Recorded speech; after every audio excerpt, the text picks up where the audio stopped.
Halo sahabat, salam jumpa, salam sehat. Marilah kita awali seluruh aktivitas sepanjang hari ini dengan doa yang didasarkan pada bacaan hari ini. Doa pagi, Rabu 21 Mei 2025, hari biasa Pekan Paskah kelima. Sebab di luar aku, kamu tidak dapat berbuat apa-apa. Dalam nama Bapa dan Putra dan Roh Kudus. Amin. Bapa, manusia lamban bergerak, tidak cepat tanggap pada sabda yang hidup, lebih senang berpegang pada huruf yang mati. Ia tidak membaca tanda-tanda zaman, lebih kuat berpegang pada adat kebiasaan untuk merasa aman. Pada masa Paulus, ada perubahan dahsyat di bidang agama dalam kurun waktu kehidupan seumur manusia.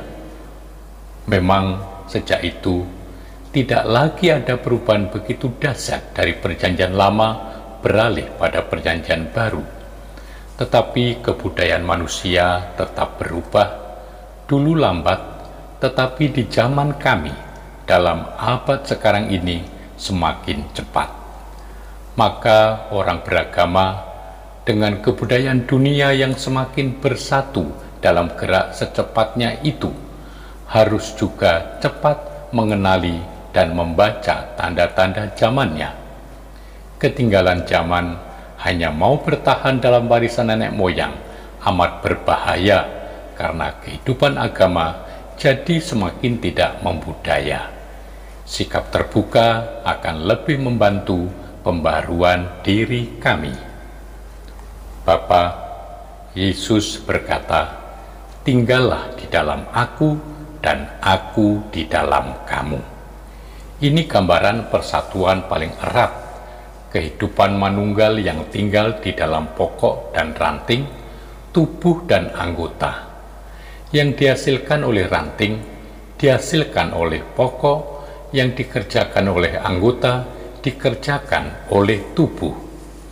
Pokok anggur hidup, tumbuh, berkembang, dan berbuah dalam rantingnya. Ranting berbunga dan menghasilkan buah karena tinggal dan bersatu dalam pokoknya. Ranting bisa jadi layu, kering, tak berbuah, karena kehilangan daya hidup, tak tinggal bersatu dalam pokok. Pokok tetap hidup, tetapi tidak lagi merupakan sumber hidup bagi ranting yang sudah menjadi kering. Ranting yang dipangkas itu tetap ranting hidup, dan dengan dibersihkan, ia akan mendapat aliran hidup lebih melimpah dan menghasilkan buah banyak.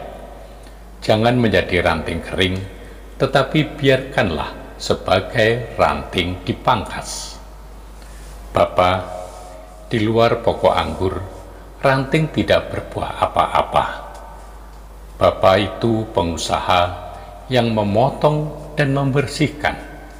Pembersihan dilakukan dengan sabda yang disampaikan oleh Yesus kepada muridnya.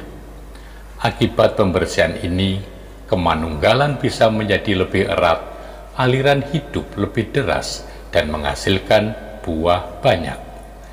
Setiap kali dibersihkan oleh sabda, persatuan hidup akan lebih subur menghasilkan buah. Tetapi tanpa hubungan hidup yang dari Yesus, ranting dapat menampilkan daun lebat, namun buah tidak ada. Sebab di luar aku, kamu tidak dapat berbuat apa-apa. Bapa yang menjadi pengusaha menunggu buah dan hanya menemukan daun, akan mengutuk ranting seperti Yesus mengutuk pohon ara yang lebat berdaun tetapi tidak menghasilkan buah yang dicarinya. Ranting kering akan dibuang dan dibakar. Bersama dan bersatu dengan Kristus, hasil karya yang berupa buah keselamatan dan kehidupan itu diperoleh dengan diminta, dan dengan meminta dalam Putra, orang menghasilkan buah banyak. Bapa, pencipta dan pemelihara hidup, Engkau telah melepaskan membebaskan kami dari kegelapan. Kami mohon arahkanlah hati kami kepadamu, agar kami boleh selalu tinggal dalam pokok anggur sejati, terang kebenaran-Mu. Dialah Yesus Kristus, pokok anggur sejati, Tuhan dan pengantara kami, yang hidup dan berkuasa, kini dan selama-lamanya. Amin. Semoga Allah yang Maha Kuasa memberkati saudari-saudara sekalian, Bapa dan Putra dan Roh Kudus. Amin.